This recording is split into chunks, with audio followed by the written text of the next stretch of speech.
Welcome, everyone. This is Magic and Mountains, the T.A. Barron Podcast. Hello, Tom. Hi, Doyin. How great to see you. Good to see you too. Well, Doyin, I've thought often to our conversation there on that rainy day in Oxford, England, and how much inspiration I took away from talking with you. And that's what led me to invite you to this podcast. Doyin Atewologun is an extraordinary human being, and I've gotten to know her to my great good fortune by working with the Rhodes Scholars at Oxford in England. Doyin's specialty is leadership and inclusion with success and impact, and she's woven an academic and consultant business career together to do that. Before she took on the deanship of the Rhodes Scholars at Oxford University, where she oversees the whole Rhodes Scholar experience and program, which is no small feat. How many countries are represented, Doyin, in the Rhodes Scholars? Gosh, that's a great question. I would say over 50. Yeah. Over 50, yeah. It's phenomenal. It's really a global effort, It is. Isn't it? To encourage young leaders who will go back home and do wonderful things in their home countries and for the world. Well, before that, Doyin was a PhD in organizational psychology, and she founded a very successful consulting firm in the UK to help businesses, schools, and fields like medicine to promote values of inclusion and diversity and effective leadership. So this is a woman who loves big, important, meaningful challenges. And I'm so glad to have you on this podcast, Doyin. It is such a delight, Tom. I'm very much looking forward to this conversation. As am I.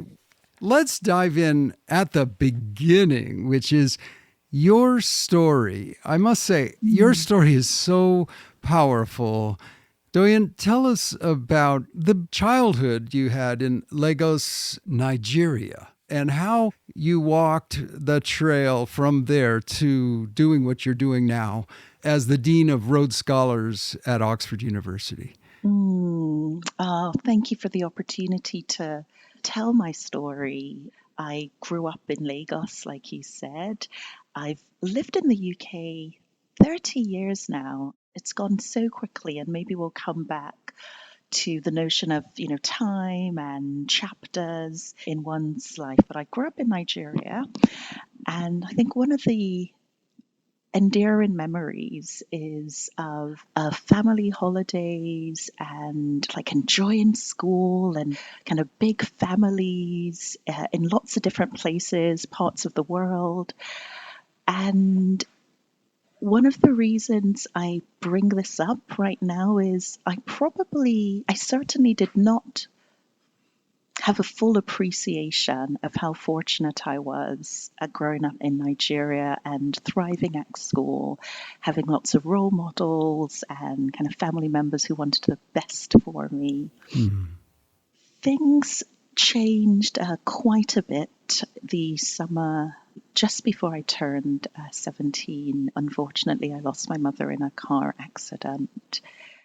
When we lost my mum, the family setup changed dramatically. I have one brother, an older brother, and a younger sister, and we made sudden decisions, quick decisions in the time that we had. Well, my dad did. And so I moved to the UK to live with my auntie and my cousins.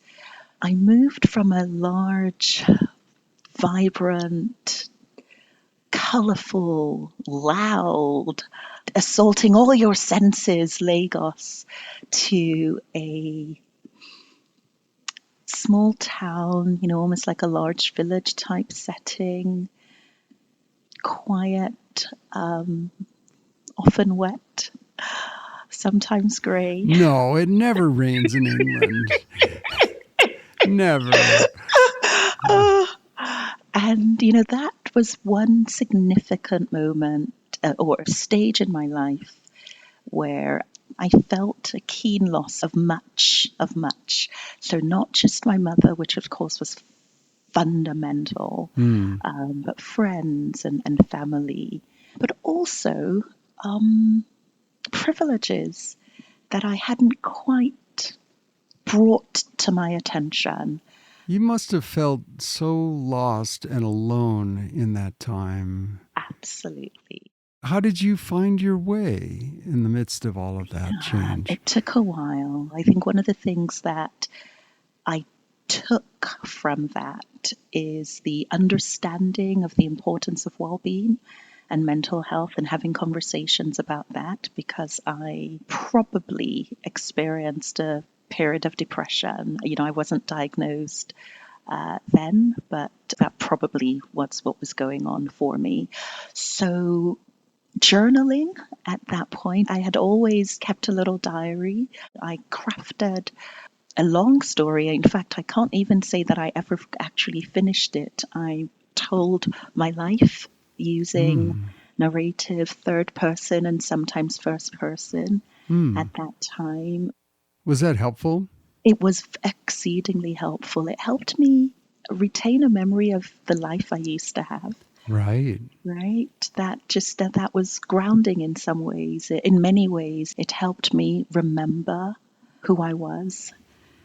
You were And telling your story, I was and absolutely that automatically confers value on that at it story and therefore precisely on it. you yourself. Precisely.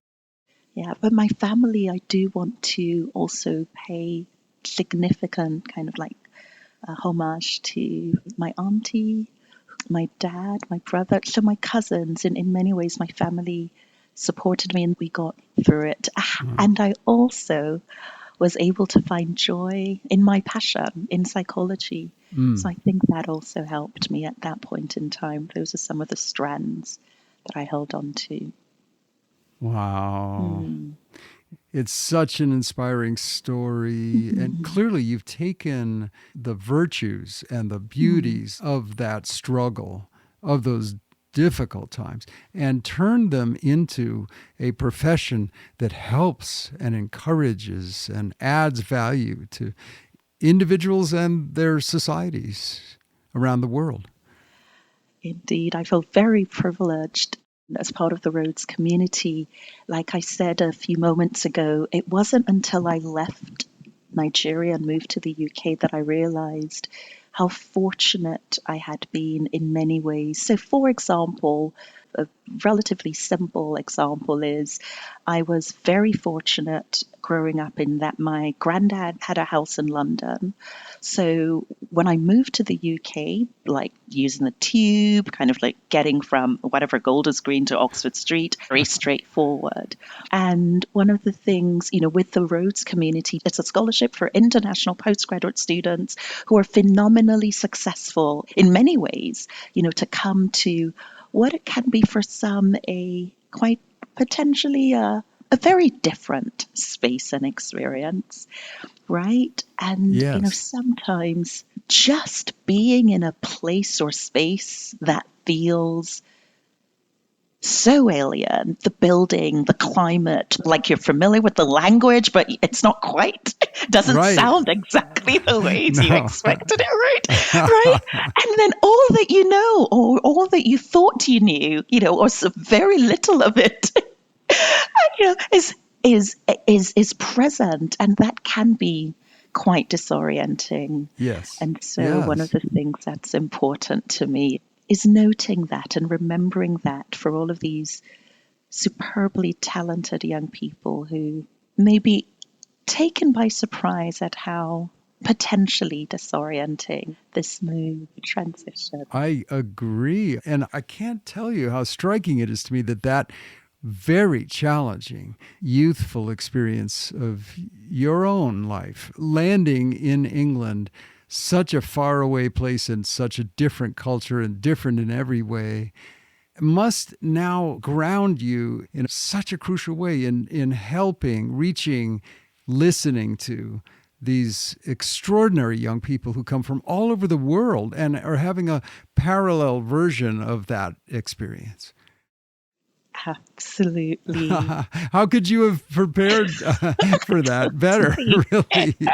Oh, indeed. And there are moments of humor, right? That's the other thing. You can just exchange just a little short joke with each other when, with you and this other Yeah. scholar and that, yeah, no, I got that too. The pronunciation of some of the words, right? Some of the cities, some of the colleges. Oh, man. I remember even just as a kid from Colorado landing over in Oxford, I remember walking across the street to the stationery store and asking, do you have tacks here?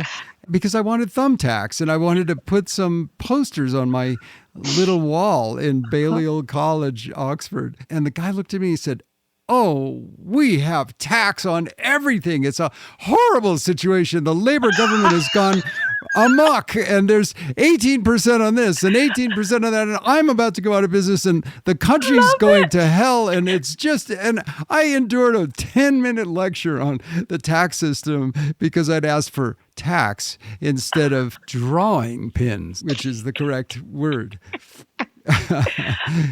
Excellent. Love it.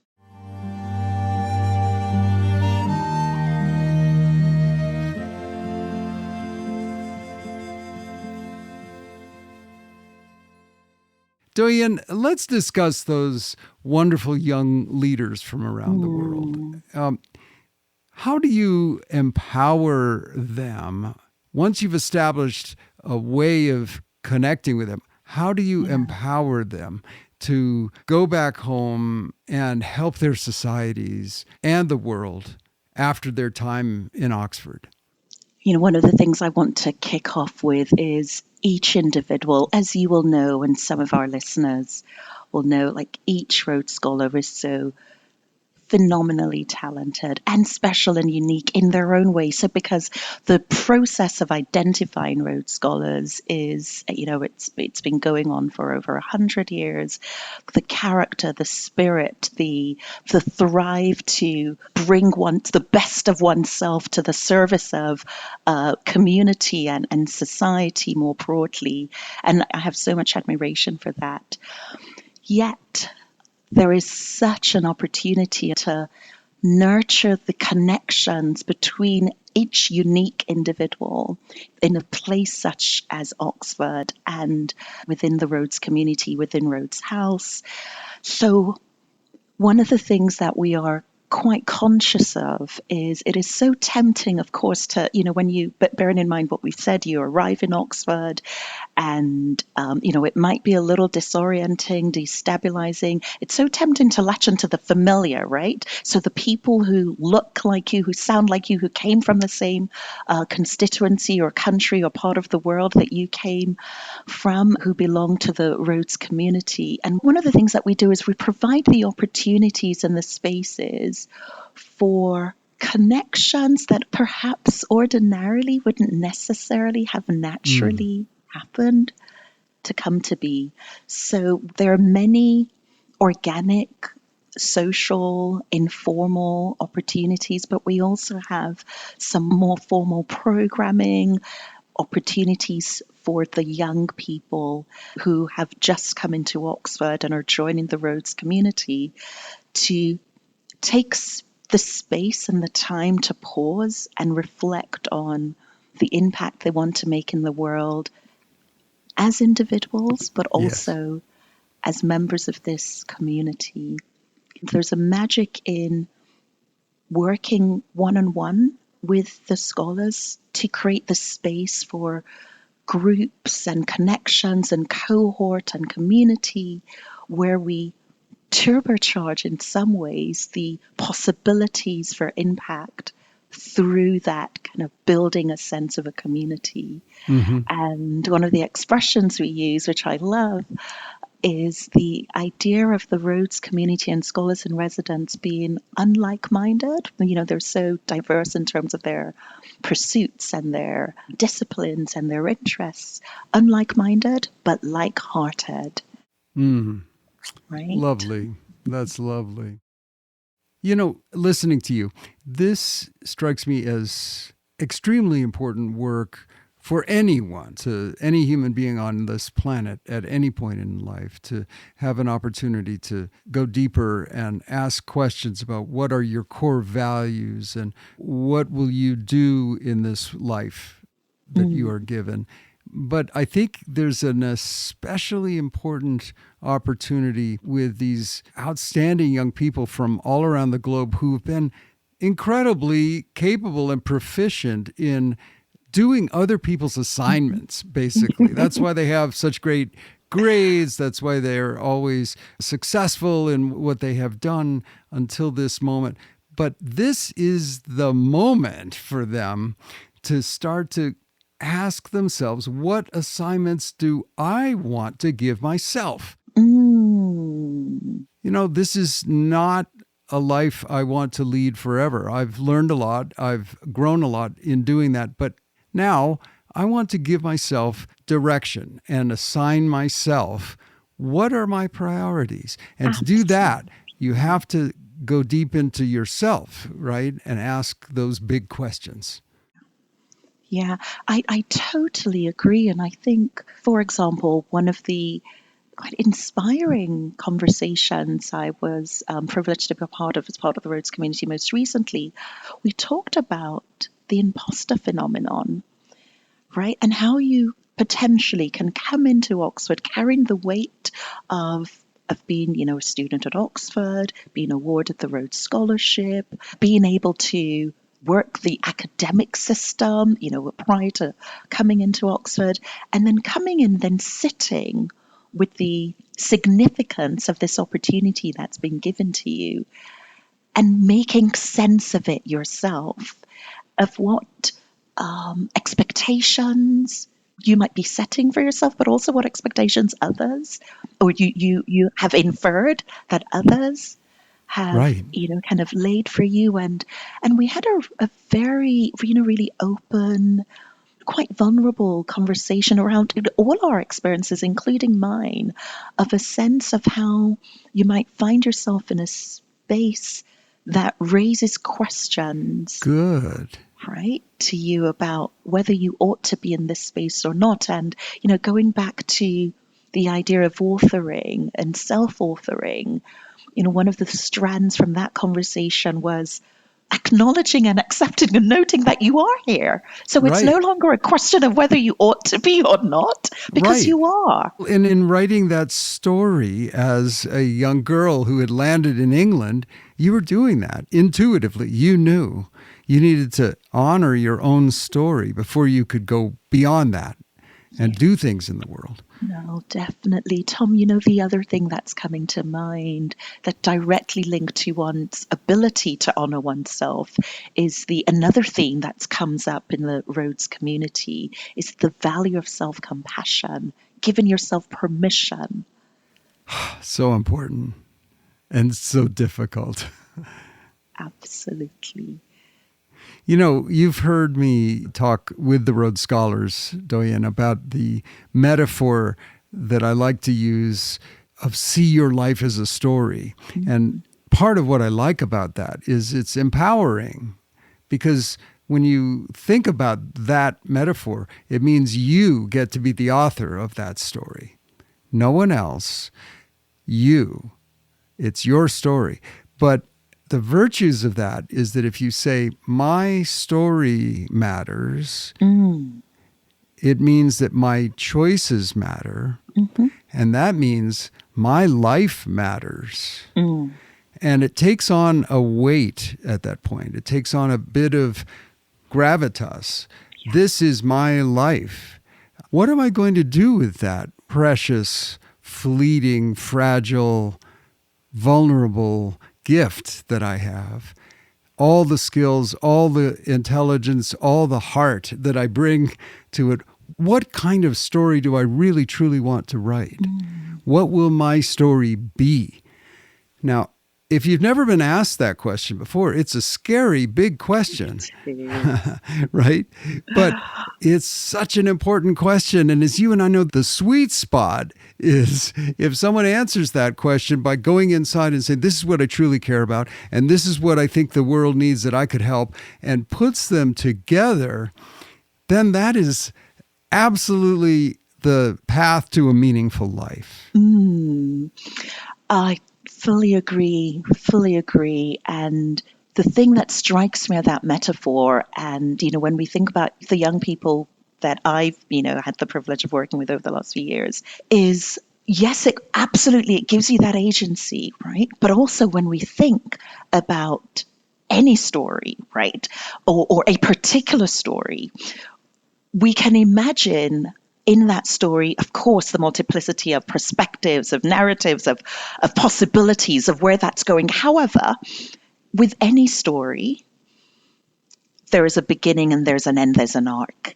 And so there are choices that are made, or there is a particular path to be taken. And for me, the idea that it's on one hand, okay to understand and appreciate that there are many possibilities, but however, for now, at this moment in time, for this plot, perhaps, in this particular sequence of events, drawing on my values, drawing on my passion, and all of that, I will go in this direction.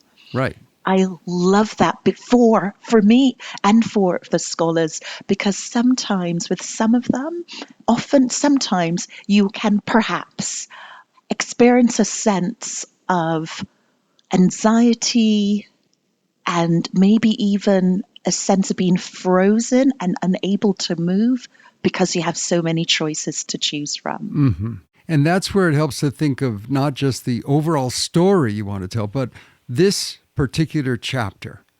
This particular chapter.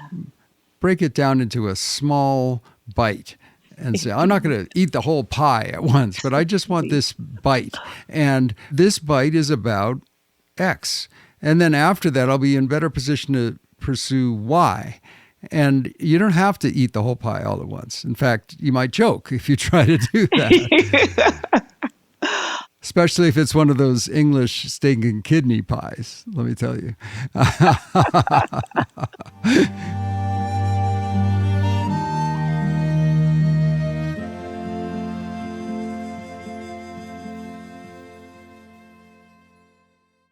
Let's transition a bit here, Doyin, to that question about individual identity, because you are an expert in that realm. How does identity balance with leadership? How do they interact? In particular, because identity seems to me to be a very deeply personal thing, where leadership has to be a very deeply community-oriented thing. How do you sync the two up in order to lift both? That's a great question, Tom. I will answer it in two ways. I think one of the things in my work that's important is acknowledging that we have multiple identities, multiple facets, multiple attributes or characteristics that intersect to be the whole. And the reason I bring that to this conversation is often, historically, when we think about the way in which we've looked at leadership has tended to be defined quite narrowly based on a limited set of, attributes or characteristics. So the first thing is the idea of kind of blending the idea of identity with leadership helps us expand the notion or the assumption of what identities can come together in the service of leadership, so to speak. Yeah.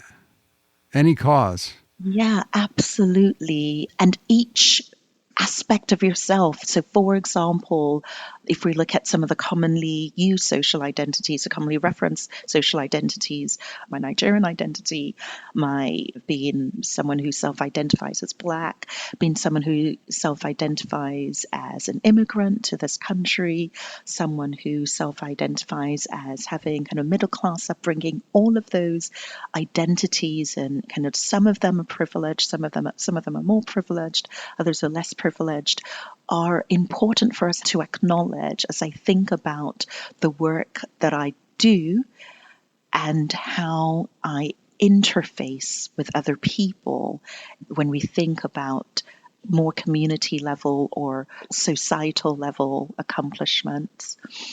Now, I said I was going to answer that in two different ways. So that's one, just think about the multiplicity of identities. And I think the other thing, for me, the idea of leadership actually connects both the self and the other, or the self and the others, right? Because leadership, one could argue, it is more than just the individual. It's Yes. how you relate, how you come together, how you kind of leverage the power of more than one in order to accomplish, ideally for the benefit of us all, whether in organizations or outside, or in a number of ways. I think the idea of identity helps us expand our understanding of what leadership looks like, but also how leadership works. Wonderful. Wonderful. You have obviously thought about this a little bit. A little bit. Doyin, I have one final question for you, which is perhaps, all of the big questions I have tossed out in this conversation, this wonderful conversation, it's probably the biggest question of all. As someone who cares so deeply about young people and the world, as you look at today's young people, what inspires and encourages you the most? And what worries you and concerns you the most? I will answer the what concerns me first and then end on what inspires me, if that's okay. One of the things that concerns me is when we look, for example, at the literature on attitudes to diversity and equity and equality. Broadly speaking, the research suggests that the younger generation is a lot more kind of open, a lot more kind of social justice driven. They articulate and demand values-led leadership and values-led employment, etc. So that's one body of research. But other indicators suggest that when young people transition into the workplace or kind of get older and engage in, kind of start to live in some of these systems that have already been created, that those beliefs and that agitation, that in some ways, anger, frustration, but aspirations for us to be better, that they fade away relative to what they were like before they joined the system. So one of the things I do worry about is the degree to which we've created these systems as adults such that they are so overpowering or so fixed that even new joiners to these systems, kind of lose or are broken is too strong a word, but like that energy and that passion potentially dissipates as a result of entry into this. And so I ask myself questions about what we can do, whether we need to just upend the ways in which we work with each other. So that is one of the things that concerns me. But to go to one of the things that inspires me to balance this out, I'm always learning when I'm spending time with younger folk. It happens like all the time. We go in thinking we have this problem and challenge at the, either at the Rhodes Trust or even with some of the organizations we work with. And then you bring this to a table of, right, of young, ambitious, talented people. And they're like, well, the solution is X. Obviously, and the creativity, the problems, there's just a sense. I am so energized when I think of all of the creative ways in which problems that I thought were, maybe, kind of like just a little bit intractable. Well, maybe not a little, quite intractable, right? Yeah. Actually, there are ways forward. And I've seen this in the corporate world. I've seen this in working with communities, with charities, seen it in the Rhodes community as well. So having said what I started with in terms of things that I might be afraid about or, most concerned about, I would end on an optimistic note because I may not be able to imagine the solution, but I have seen so many everyday everyday examples of a group of young folk who are like, you know what? Yeah, we'll just figure this out. And they figure it out. I think we're okay.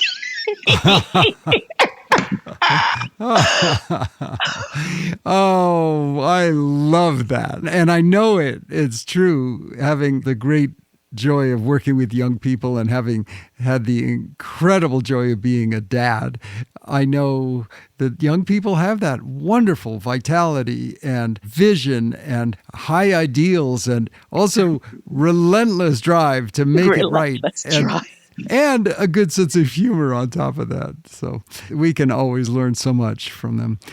Doyin, there is no way to thank you for this conversation enough. It has been joyful and inspiring. And I would add, that's primarily because you, my friend, are joyful and inspiring.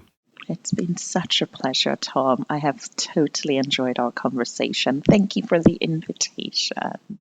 You're so welcome, and thank you for taking some of your precious time to join. And I hope that when you walk outside today, it's not pounding torrential rain like it was when I saw you a couple of months ago. It's not actually. It's bright today.